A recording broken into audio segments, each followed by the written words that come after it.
Hi BookTube, and welcome to a new video, the first book review of 2025. So it's the 25th today, so apologies that it's taken so long to get the next video sort of selection of books out, but I've been working like a demon on my new book. So I started on Christmas Eve with various days taken out for family stuff and that.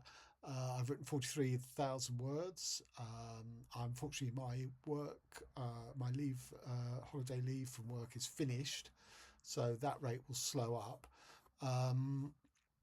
It's probably about half the novel. Sorry, it's not half.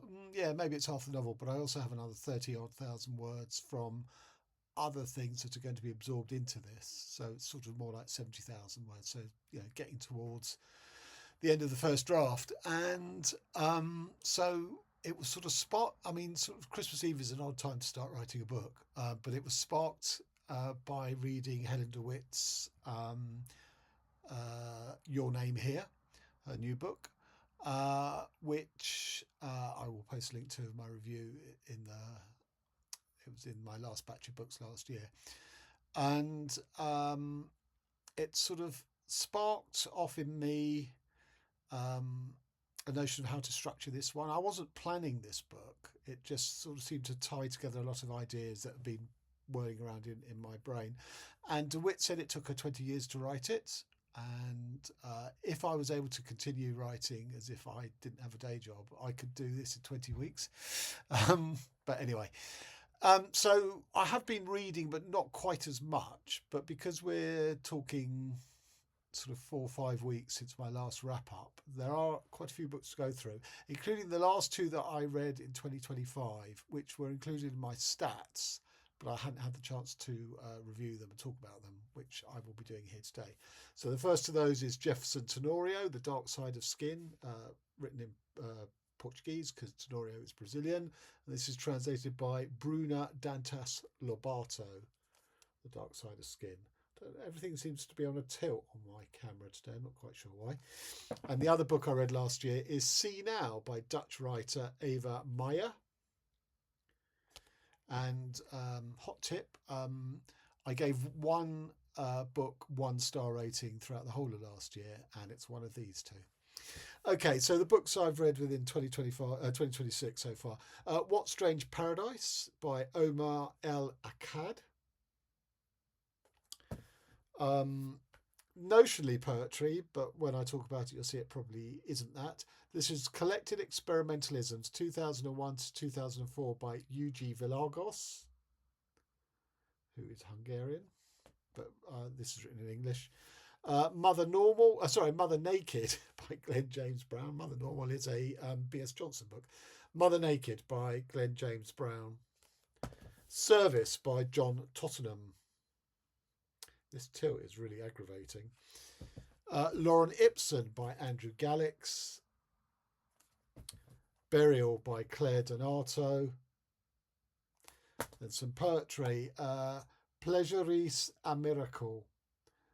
Pleasure is a Miracle by Bianca Rae Messinger. And a couple of non-fiction books. Wittgenstein Fiction by Walker Zupp. And A Horse at Night on Writing by Amina, Cain. Right, I'm just going to try and fix this because it's doing my head in. I don't know if that's any different. Yeah. Okay, so let's start with the two books from the end of last year. Jeferson Tenorio, The Dark Side of Skin. So Brazil has a bigger history of slavery than America, in that it had many, many more slaves.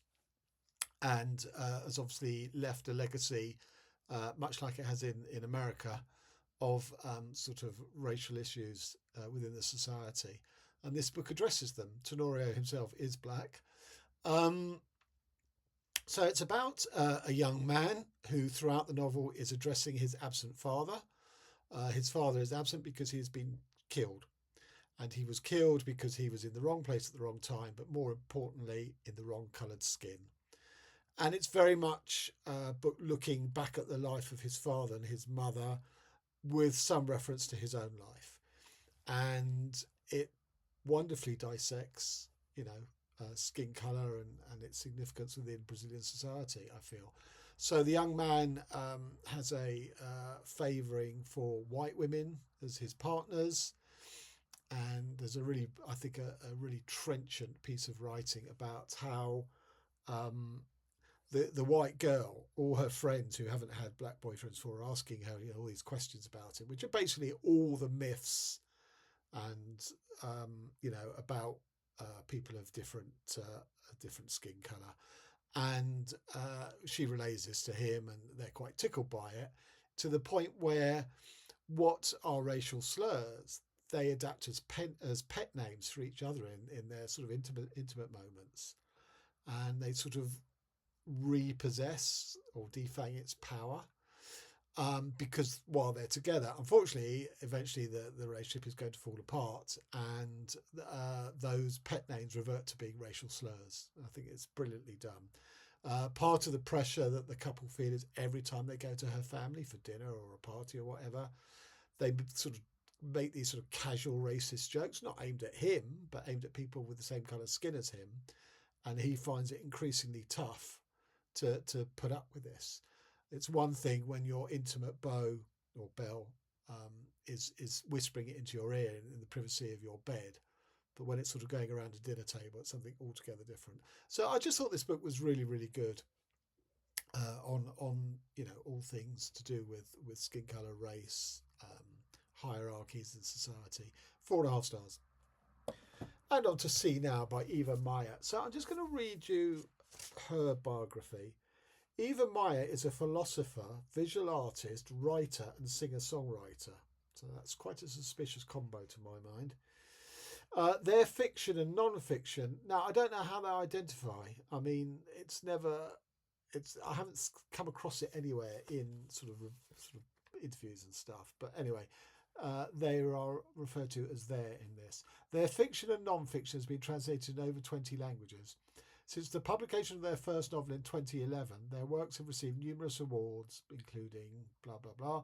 See Now is their second novel to be translated to English following Bird Cottage in 2018. Meijer is also the author of several works of non-fiction in both English and Dutch. Okay, so I just want to return to the first bit. They are a philosopher, visual artist, writer and singer-songwriter. So just bear that in mind. And this is their second work of fiction.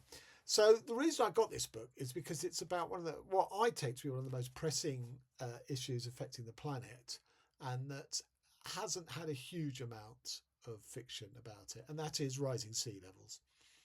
And Meijer is Dutch, and the geographical locus of the rising sea levels is the Netherlands, which is already very vulnerable because, don't forget, parts of the Netherlands have been reclaimed from the sea.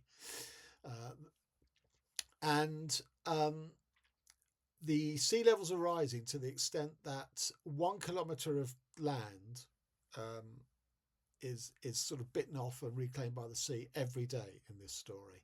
That's all round the coastal parts of the Netherlands. And it's a polyphonic novel. Lots of voices of people who suffer from this, but also the politicians who have to deal with it to find a solution. There's a marine scientist who is trying to find out what's causing this, and you'd hope that trying to elicit the cause of this would be a central focus of the book. And through the character of this marine scientist, it is, but she is only one voice amongst others. There's a climate activist who sort of was warning of this before it happened. There are those deniers who sort of say, no, the government are using it will, the waves will recede, and the government are just using this as an excuse to take away our rights and our freedoms. But the water cannot be stopped, and eventually all of the Netherlands is submerged, and either everyone has left and gone to the neighbouring countries of Germany and Belgium and France, who strangely their coastal areas haven't been affected by this, more of which are none, or the deniers are saying, no, we're going to continue staying in place, we will just live our life on top of our roofs. We get lots of descriptions of objects floating in the water, which are supposed, I think, to function as the sort of literally the detritus of modern day living without a flood. These are the things that sort of, we fill our lives with and tickle our pleasure zones, but really they're very sort of empty and they don't have depth of meaning. We also get poetry about the sea, the power of the sea. Now, returning to this notion of why is it only Holland? Why is it only the Netherlands? So this book never provides scientific reasons for it, which is fine. I don't have a problem with that. But unfortunately, it leads you to the conclusion that because only the Netherlands are being punished with this flood, that somehow it's God's will, and that is expressly written in here, that as a theory. And creates a body of support for it, and sort of followers and all that sort of stuff. And I just think that's absolutely absurd, and actually quite morally dangerous. It's like when sort of people are blamed for sort of plagues of things, such as AIDS, was blamed on as a sort of God's punishment for homosexuality or whatever. It's the same mentality. So the fact that she's a philosopher worries me, really. The fact that she's a philosopher and doesn't really provide any alternative scientific reasoning behind this, because she doesn't come down anywhere at all, which means that the religious theory, God's punishment, is sort of unchallenged. So I found that morally objectionable. That's the first half of the book. The second half of the book is that three of the female characters from the first half undertake a boat trip across over the sort of flooded land. And I thought it's absolutely absurd, the reasons why they wanted to go back, the three of them. So the marine scientist is going back because she left her cat behind. There's a young girl who I think is the poet, although it's never expressly stated that she's the poet. She's going back to look for her mother, even though it was quite clear in the first part of the book she and her mother did not get on at all. And then the third one is the climate protester, who had a one-night stand, and this is from the first half of the book. She had a one-night stand with a woman and was thoroughly besotted with her, but never saw her again. So she's going off in search of her, bearing in mind that the whole of the Netherlands is underwater. There are no records, or if they are, they're irrelevant because buildings have disappeared.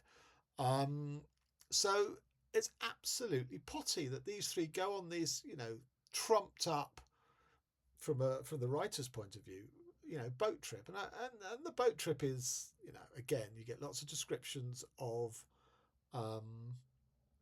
things floating in the raised waters.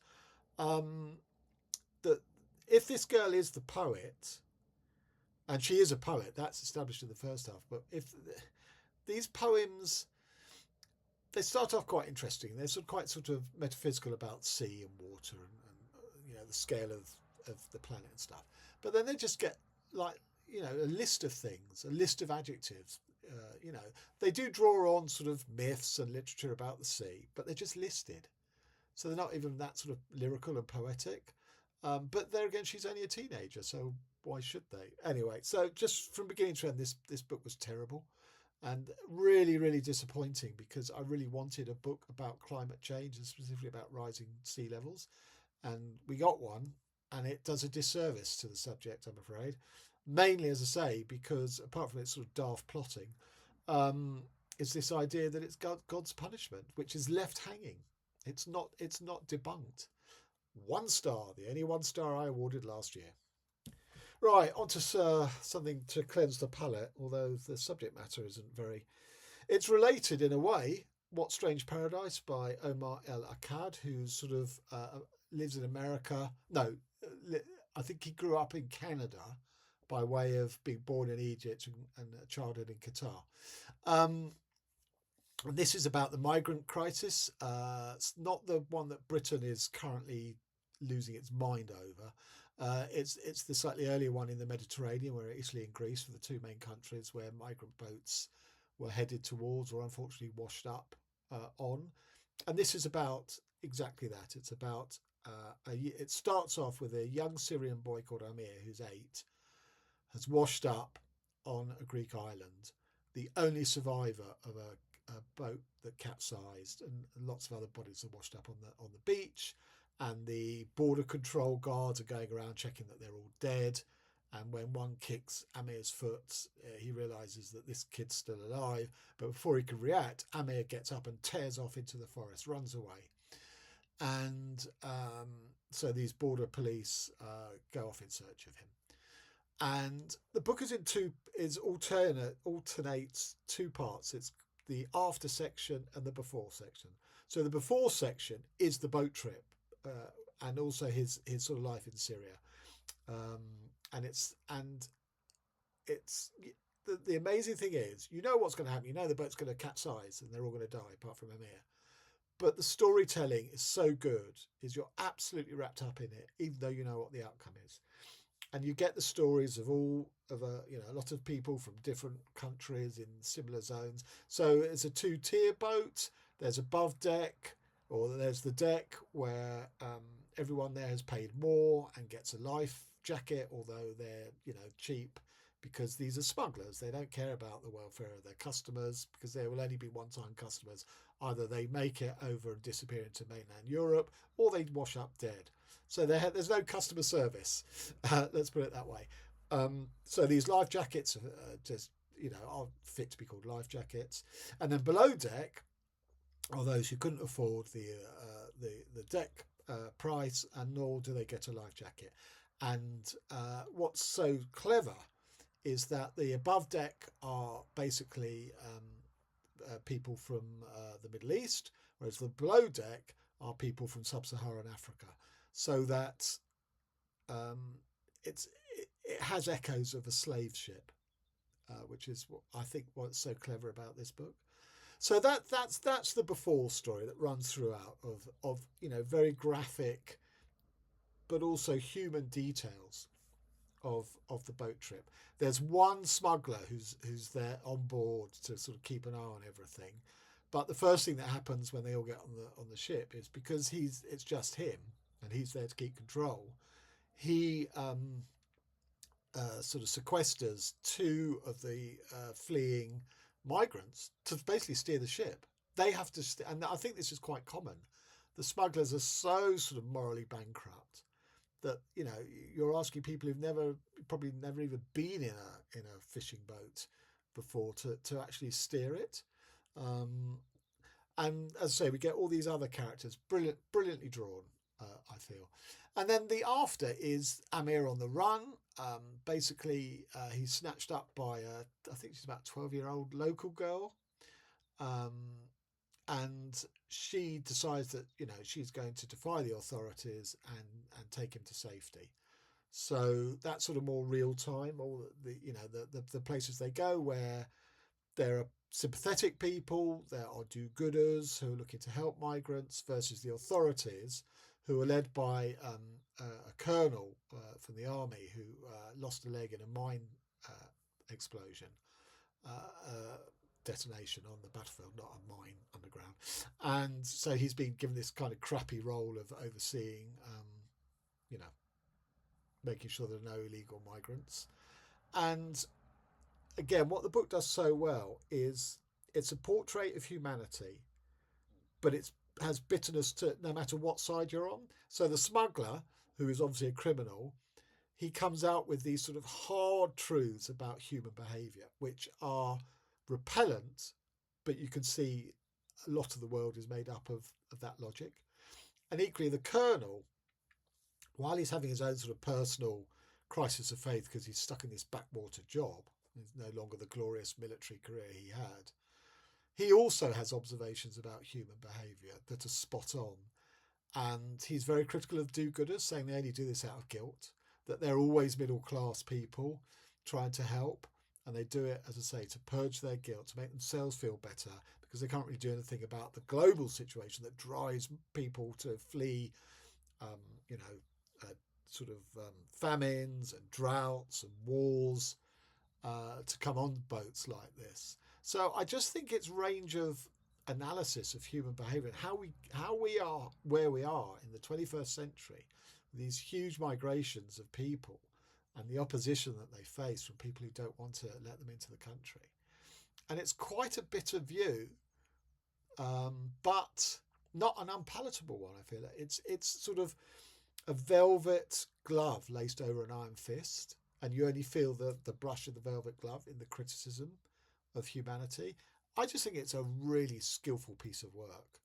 5 stars. Now, what I didn't realise, so I saw this in another booktuber's best reads of the year, and that's why I bought it. But what I didn't realise, it's by the same author as this, which I haven't read yet, called One Day When Everyone Will Have Always Been Against This, by, again, Omar Akkad. I think this is non-fiction. I haven't read it yet, as I say.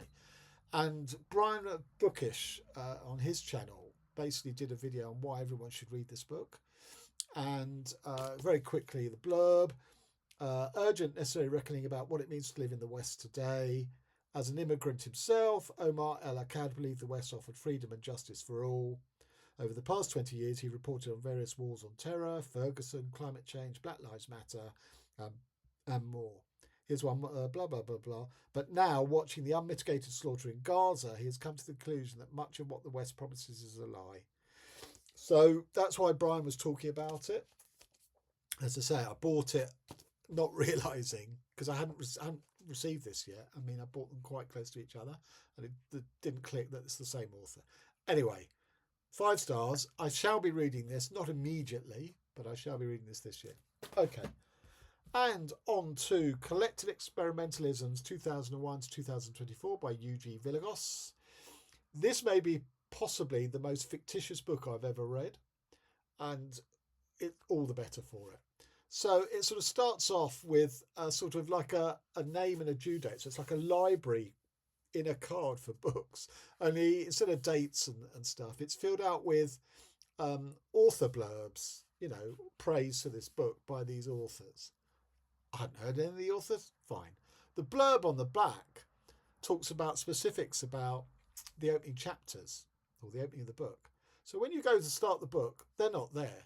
And then you realise that these are all likely made up names and made up quotes. And that's how this book proceeds from beginning to end.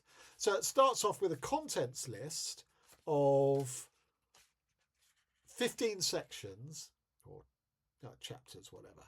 And the sort of subheadings of each of them. And also a page count of 131 pages. Well, this book is 70 pages long, if that. So it's fictitious. These chapters don't exist. These subheadings don't exist. So you concentrate on the language, on the words. And there's some very, very funny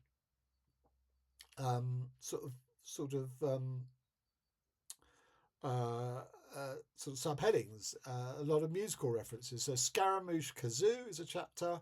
It's hard to be happy as a bohemian. The lightning klaxon riding shotgun. So it's just funny, all these made up chapters. And then the next section, we have praise for the book by, again, imaginary publications. So the praise is imaginary. And then we have the dedications. And there's there's 3 pages of them, of basically family and friends of the author. And then finally, we get to what we think is the start of the book. Collected Experimentalisms 2001-2004, U.G.Vilagos. So what comes next? It is the bibliography. Again, made up titles, made up presses. And you have to read them quite closely because there's sort of lots of jokes and references in them. Some of the presses sort of recur. So Reticulated Chipmunk is a press apparently. But they all sound legitimate. They all sound like they could be books. Now I know there was a Stanislaw Lem, I think either a short story or a novel, I can't remember now, of made up books or books with titles but no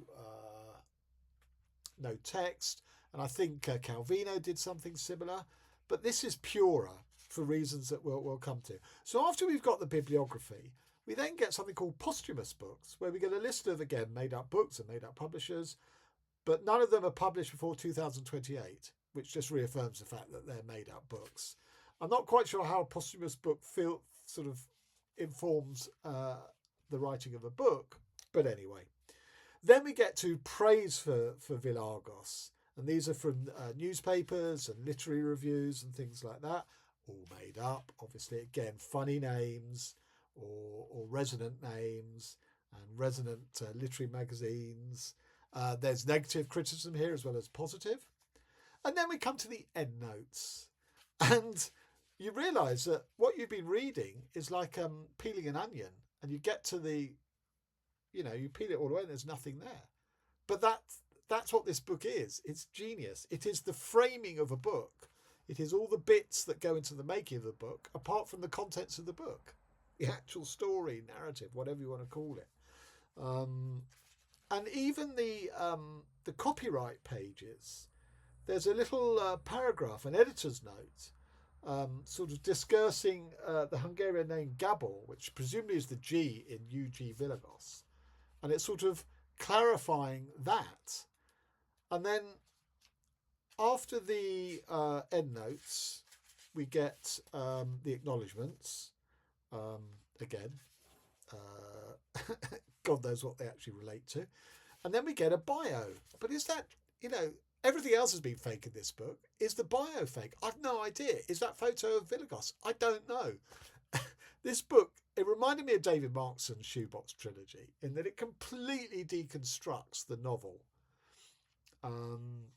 As I said, it's like peeling an onion, and there's no novel at the heart of it. There's just everything that goes into the making of a novel, the bits at the beginning and the bits at the end. But there's no novel at the heart of it. And I just thought it was wonderful. It is very sly. It'll take you no more than an hour to read.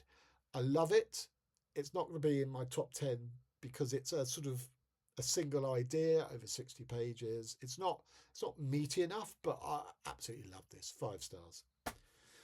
Mother Naked, Glen James Brown. So this is an oddity for me. This is a work of historical fiction. Again, I saw it in somebody's best books of 2025 list. And what I liked about it is that, so David Grossman wrote a book called, I can't remember what it was called, but it was basically about a stand-up comedian. And it was sort of in real time. And you were as if a member of the audience in his act. And Grossman would also write the heckles and the back and forth between the performer and the audience and stuff. But it was essentially it had the feel of a real-time stand-up gig. Now, I didn't like that book for lots of reasons, but I just sort of use it as a preface to this. So this is 15th century, I think, rural northeast England. And we have what's called a glee man, who's like a travelling mixture of a troubadour and a court jester, but is essentially a freelance. And he is washed up in a town, and he's performing to a bunch of mercers who are the sort of significant power holders within the town. They were expecting a different glee man, but he was unable to make it. He was taken ill, so this guy's filling in. And it's about storytelling. So we only hear his voice. It's again almost like real-time performance that we're amongst these mercers listening to this guy spiel on.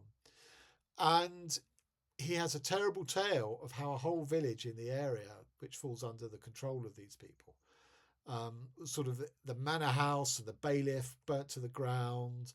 There were talks of a ghost or a witch that was slaughtering people. So it was a terrible tale 40 years ago. This is the next generation on. And he's relaying the tale because he was at the cutting edge of it. And what this book is essentially is it traces very, very well the class divisions of that time, where you had the people who owned the land, the landlords, the aristocrats, and then you had 3 different classes of peasants. You had the free men who worked the land, worked their own land, but had no obligations to work the land of the aristocrats. And then you had I forgot what they're called, but the lowest rung of peasants who not only could farm their own land, but they were obliged legally to farm X amount of hours a week the aristocrats' land. So the aristocrats did not have to employ a separate farm labouring force. They used the people who rented land off them, and that rent was paid in not only taxes, but was paid in labour. And then you had a slight middle ground where there were people who were employed by the poorest level, but they didn't have the same obligation to farm the aristocrats' land. So it's a really good forensic dissection of the relationship of these different groups in society and how fixed it was. You couldn't move from one to the other. Luckily, a gleeman was a freeman, so he was free to come and go. And obviously, gleemen didn't own land. They were transients, making their money through performance and stuff. Now, that's all well and good, but the problem is, because it's a performance, it's an oral performance, it's a storytelling to an audience, almost effectively live. It's not literature, or it doesn't come across as literature. It comes across as an oral art form, which speaks to the strength of the writing in the same way as Grossman's book did. But it doesn't make for very good literature. It is essentially a history lesson. There are plot elements that take it out of history, take it more towards the world of a prose novel, but it doesn't rise off the page because it doesn't sit on the page. It sits in your ear or your inner ear because you're listening to someone telling a story. You're not reading. I mean, obviously you are reading it, but it has a different effect. Now, maybe that might interest you as a different type of reading experience, in which case, fine. But it didn't work for me. And ultimately, it did sink back into the mire of historical fiction, which, as you know, I don't read. Even though I was fascinated by the division of class, and that came across. But you could read that in a history book as well. So I had very mixed feelings about it. It's really good if you like that sort of thing, I suppose is what I'm saying. But ultimately, as historical fiction, I don't like that sort of thing, I'm afraid. So I'm giving it a straight 3 because it is well done, just wasn't to my taste. And on to Service, which is a debut novel from John Tottenham, who's a poet. Now, he is English, but has spent most of his life in America, as far as I can tell. And this is a book about a man who's nearing his 50s and starting to note the ravages of time in the mirror. But he's also a would-be writer, but has never completed anything. And to make money, to feed himself and to house himself, he works in a bookshop called Mute Books. And it's called Service because the strength of this book is, and one I can relate to because I worked in a record shop for 19 years, very similar. I mean, my two loves in life are music and books. So I utterly recognise this. He is assailed every minute of every day by the customers. And they just ask the most stupid questions. They're lazy. They don't use their eyes to find things that are right in front of them. A lot come up to ask just to use the toilets and not actually customers. And he finds it really hard to contain himself and often doesn't. He gives the worst customer service. And as we know, America prides itself on customer service, unlike in the UK. So it's very recognisable. It's very funny. It's very acerbic. Unfortunately, the rest of the book is taken up with him wrangling whether he should give up trying to be a writer or whether he should really knuckle down and finish this one great book, which ultimately is this book of a guy who works in a bookshop trying to write a novel. And it is so repetitive. Each day, each week, he is struggling. Do I give up? Do I carry on? If I carry on, then I need to take drugs to make everything peripheral go away. And he disarms his internet for 4 hours a day to write. Often he doesn't use those 4 hours a day to write. He blows the opportunity, the window that he sets himself. And it's just remorseless on and on and on. And it's very boring. So you get these two things into cutting. He's also got bad credit card debt. So there's a story of bailiffs coming after him and his sort of legal, what legal means he has to sort of fight back. But ultimately, the bookshop bits where he's behind the counter, funny, enjoyable, entertaining, everything else, utterly disposable. It's not for me to tell another writer how to write their books, but this could have been done with cutting in half. It's just too much repetition. So it has a cast of characters. There are lots of former drug-acted musicians who've become big as musicians and now writing books about their wild youth and how they've changed. And indeed, in a way, the character here is the last bohemian who is hanging on as a bohemian, in that single, doesn't want a family, doesn't want to settle down into a nice house, whereas all these other artists who've made it big have done exactly that. So I suppose there is a theme of, the bohemian in the 21st, but it's a bit self-indulgent, and when there's so much about his struggles to write, that's a lot self-indulgent. So I'm afraid I did not enjoy this. It was an absolute slog. It was the first book I read in 2025. It's literally the one I picked up on New Year's Day, and I regret my choice. So 2.5 stars. Loren Ipsum by Andrew Gallix. Andrew Gallix is the editor of 3am magazine, which is a sort of, likes to portray itself as a sort of cutting edge cultural magazine of the sort of more independent wing of the arts, literature, film, fine art, that sort of stuff. And this was a delightful romp. In one way, it's very much a book after my own heart, because the wordplay is unparalleled. If anything, there's too much. And for me to say there's too much wordplay, it must be an absolute surfeit. So Loren Ipsum itself, if you don't know, is Latin. It's usually spelt with an M, I think. Lorem Ipsum. Anyway, Ipsum means itself, and Loren, I can't remember, I think, is it the law? Anyway, but where you see the word Loren Ipsum is usually where a pre-proof or a pre-galley version of a book is printed, and not all the text is being provided by the author. So it's just page of Loren Ipsum fills the page, just gets for the publishers to get a sense of the length of the book and how it looks and everything. So you're onto puns, spectacular puns. And it's basically an author has gone underground, and a journalist is searching after him. And it mainly takes place in Paris and the French Riviera, where writers are being bumped off, kidnapped and bumped off. And indeed, there's a very funny section where a writer has been kidnapped and is being interrogated. And we never quite get to, it's sort of revealed in the end, but I didn't really get a sense of it, where, why this is happening, what point they're trying to make. By kidnapping writers and interrogating them and then offing them in sort of quite sort of posed ways. But it's not about the plot. Every chapter sort of veers off in a different direction. The characters do recur, but it's just very funny. It's very enjoyable. It's very light. It's very fluffy. Why it appealed to me so much, apart from the wordplay, is because of the nature of 3am magazine. A lot of the artists whose work or in person would have passed through that magazine, the references in this book are to them, and I got a lot of them because that's the world that I consume as a reader and film and art.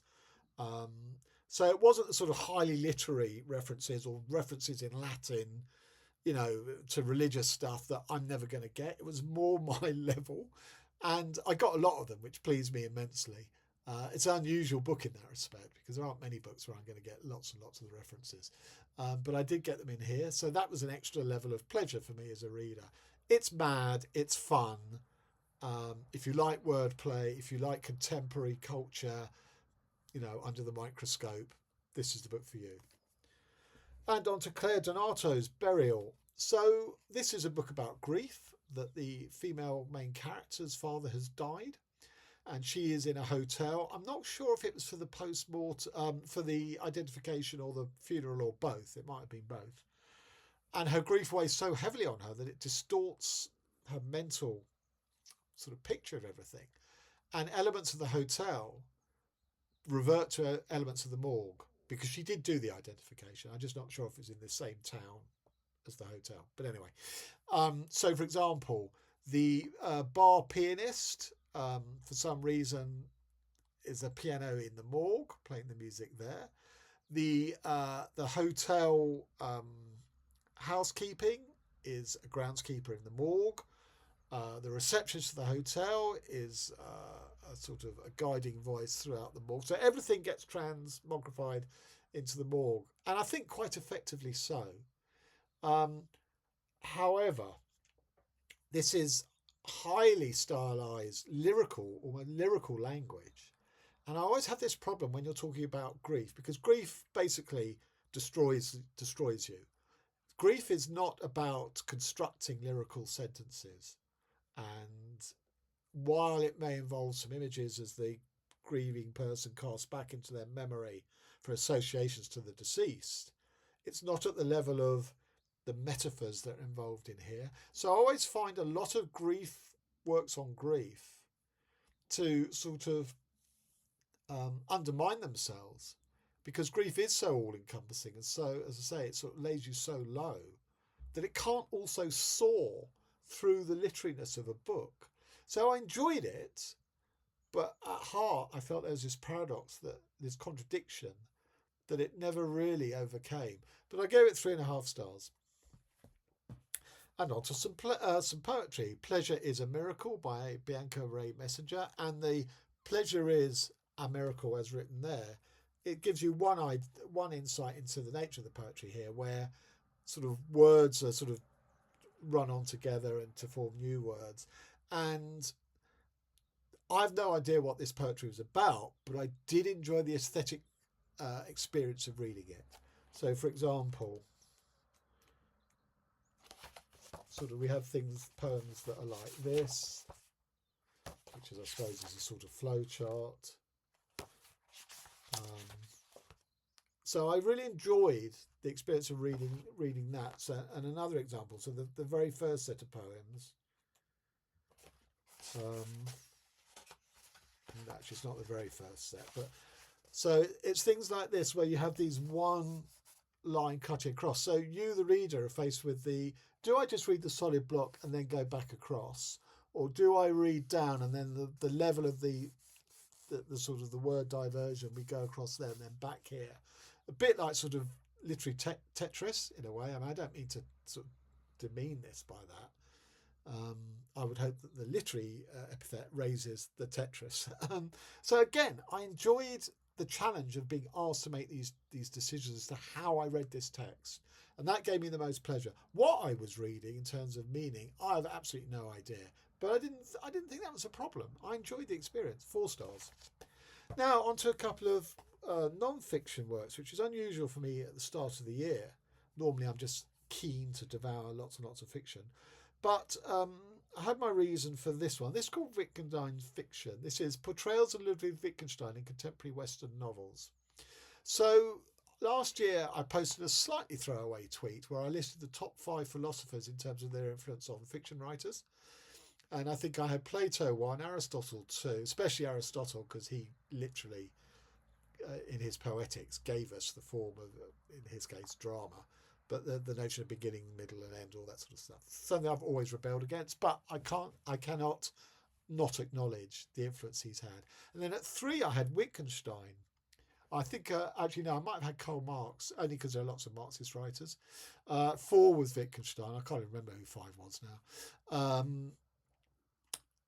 And in the book I'm currently writing, I have my own essay on Wittgenstein being used in fiction, in that David Marx had a book called Wittgenstein's Mistress. Thomas Bernhard had a book called Wittgenstein's Nephew. And also his book Correction is very heavily based on real life events in Wittgenstein's life. And indeed, Correction is one of the 3 books studied here. So Wittgenstein crops up a lot, and it's hardly surprising because Wittgenstein was a philosopher who wrote about language. So I wrote a little essay on that, which is in my new book. So I was just interested to read this. As I say, Correction by Bernhard is the first book he reviews, and it is actually a really good sort of critique of that book. The other 2 I hadn't heard of, and more specifically are books where there is the main character, or one of the main characters, is Ludwig Wittgenstein. So they're sort of tending more towards the biographical. So unlike Wittgenstein's Mistress or Wittgenstein's Nephew, where Wittgenstein doesn't really appear in them, they're more about the sort of interrogating Wittgenstein's actual works. But these other 2 books, which are books I haven't read, The World as I Found It by Bruce Duffy, Lars Eyers, Wittgenstein Jr. And the what this book is looking at specifically is the relationship of biographical detail of Wittgenstein's actual life, which he calls empirical Wittgenstein, to the fictionalized versions. As I say, in Correction, it's absolutely drawing on Wittgenstein's life, but Bernhard veers off because Bernhard did not like Wittgenstein, because Wittgenstein was from a rich family and sort of represents everything that Bernhard hated.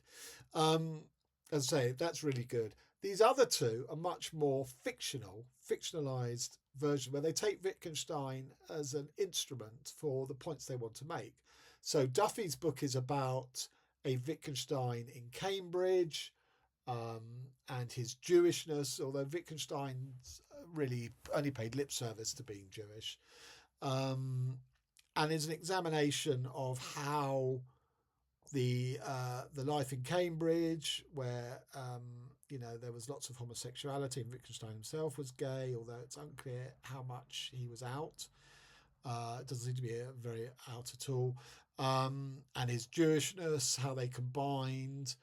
And Walker Zupp, who is reviewing and critiquing this book, seems to basically be criticising Duffy left, right, and centre for being anti-Semitic, whether consciously or not, in certain portrayals. Because the main character in Duffy's book is not Wittgenstein; it's a lover who is a Nazi, but he's a conflicted Nazi because he manages to pave the way for Wittgenstein and his family to get out of Austria. Anyway, what was discussed in this book does not make me want to read Duffy's book, I have to say. And I don't really have much interest in reading books about Wittgenstein. I'm more interested in how his works and his philosophy comes into fiction rather than books based on Wittgenstein's life. And in a way, I feel that's Zupp's point: is why are people resorting to a notional, empirical Wittgenstein and then veering so far away from the facts? What's the point of that? And the third one, Lars Eyers, is about. I needed to read this book to inform my own work, but actually, it doesn't really say much. It is good on its views on correction. The other two books both sound terrible anyway, and I wouldn't want to read them. And he's not very forgiving to Bruce Duffy's. Lars Eyers, he is more forgiving too.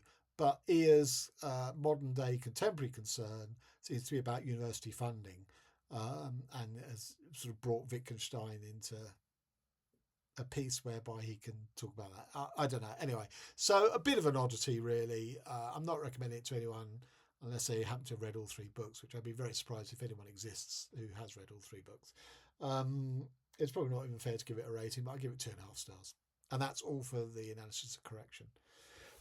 Finally, A Horse at Night on Writing by Amina Cain. So I've read one Amina Cain novel. It's pretty good. But this is about her views on writing, being a writer. But actually, in between that, it's actually a pretty good sort of literary critique of several authors that she's very fond of, like Rachel Cusk, Sontag, to a lesser extent, Kathy Acker, Elena Ferrante figures very highly in this, Marguerite Duras, Clarice Lispector. So there's a lot of quite interesting insights into those writers. As to her sort of observations on writing, I think the most interesting bits are where she has seen other art media, be it painting or just some landscape or something, which has brought about a feeling in her. And she's contemplating how one converts that into a literary sphere, into writing about it, but without just being writing. She's after the sort of pure sensation that she received through it being in another media, and she's constantly challenged by how to go about this. I thought there were some interesting observations, if she didn't seem to offer any conclusions. It's fine, it's an easy read, easy on the eye, that is. She does say something that I've that sort of does make my heart sink. This is right towards the end of the book. While thinking and writing about novels and short stories, I've mostly been paying attention to things we could say are accessories to them, not to what we would say is crucial. I haven't been paying attention to plot, character, dialogue, or conflict, those formal elements of fiction. Now, I absolutely agree, because I don't pay attention to them. What made me depressed, and she's right in saying that these are regarded as the formal elements of fiction. They're not. They're scaffolding poles, or as she calls them, accessories. So I absolutely agree with her take that these aren't really concerns for writers. But it just depressed me that she acknowledges that they are regarded as formal elements. Anyway, so again, short read, easy read. If you like Amina Cain, or if you're interested in those writers specifically, I think she says lots of good things about them. Okay, so there we have it. Just to let you know that my mammoth 1,000-page book called Empty Wigs by Jonathan Mead, so I've read 100 pages or 100 plus pages of that. I am going to be reading that very slowly over the first half of the year, because the problem with trying to read that in one go is it means you can't read anything else, and so I've flipped it, and I'm deliberately reading other things and reading that one in sort of sections, slow sections. My next book will be the new Jeanette Winterson's book called One Aladdin, Two Lamps, which I assume is an echo of the stage play that was One Master, Two Servants. Is that what it was called? Had James Corden starring in it. I never saw it. Now, Jeanette Winterson has always been one of my favourite writers. She's one of the first writers that I turned to when I started reading seriously. And this book didn't seem to come out with any fanfare. Now, maybe I just missed it, but she's an important writer, and I'm surprised that this book went under my radar. I mean, I completely by luck that I saw that it was out. So that's my next read. So till next time, and hopefully it won't be as long a period between this and the next one. Try and get back on a 2-3 week cycle. Till next time, thanks very much.